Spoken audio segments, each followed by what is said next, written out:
Hello दोस्तों, कैसे हो आप। दोस्तों हम आपके लिए लेके आ गए हैं ग्रीव्स कॉटन जो शेयर है उसके बारे में एक लेटेस्ट खबर, लेटेस्ट जानकारी। दोस्तों देखिए कि ये आज की तारीख में ये कागज आया है और मार्केट भी बंद है। जब मार्केट खुलेगी तो इसका असर आपको दिखाई देगा साफ साफ। तो दोस्तों ग्रीव्स कॉटन कंपनी ने अब बीएसई एनएसई को बताया है और उन्होंने अपनी जो क्रेडिट रेटिंग आई है उसके बारे में जानकारी दी है।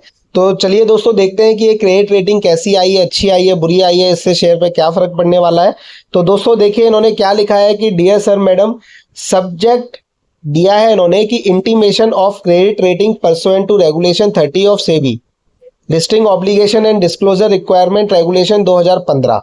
ये लोग लिखते हैं आगे कि pursuant to regulation 30 of the SEBI, listing obligation and disclosure requirement regulation 2015, we wish to inform that India rating and research private limited, India Ratings, a SEBI registered credit rating agency, via its press release dated 6 June 2025, has revised the ratings of the company, including both fund-based and non-fund-based facilities based on a consolidated assessment। तो दोस्तों credit rating आ गई है नई और ये इन्होंने बताया है कि इन्होंने एक असेसमेंट किया है रेटिंग एजेंसी ने, और इंडिया की ये सेबी रजिस्टर्ड क्रेडिट रेटिंग है। और इन्होंने पूरा fund based, non fund based, consolidated statement, कैसा प्रोजेक्ट है कैसा नहीं है, सारी चीज़ें इन्होंने बताई हैं। तो दोस्तों ये आपकी स्क्रीन पे रेटिंग है, अब ये आप देखिए और इसका क्या असर पड़ेगा वो भी मैं बताऊंगा। तो दोस्तों देखिए कि लॉन्ग टर्म इशूअर रेटिंग जो है उसमें रेटिंग और आउटलुक, तो दोस्तों पहले रेटिंग इसकी हाई थी, अब डाउनग्रेड कर दी गई है और अब IND AA minus stable rating है।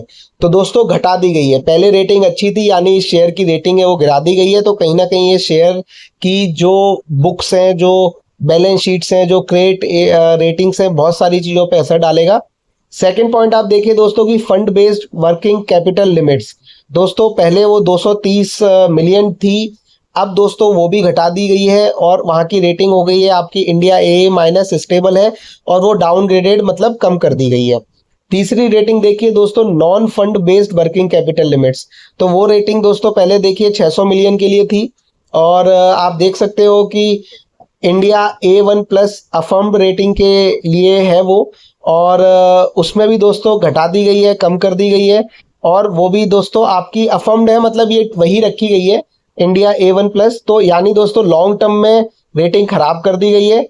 फंड बेस्ड अगर पैसा इनको मिलता है तो वहां पर रेटिंग डाउनग्रेड कर दी गई है। जहां पर पैसा नहीं ले रही है किसी से, जहां पर उधार नहीं ले रहे और ये अपने कैपिटल को इस्तेमाल कर रहे हैं, वो रेटिंग इनकी एज इट इज रखी गई है।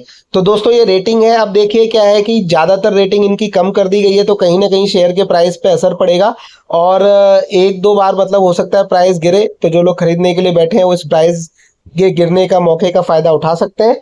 तो दोस्तों खुश रहिए, आगे बढ़ते रहिए और ऑल द बेस्ट।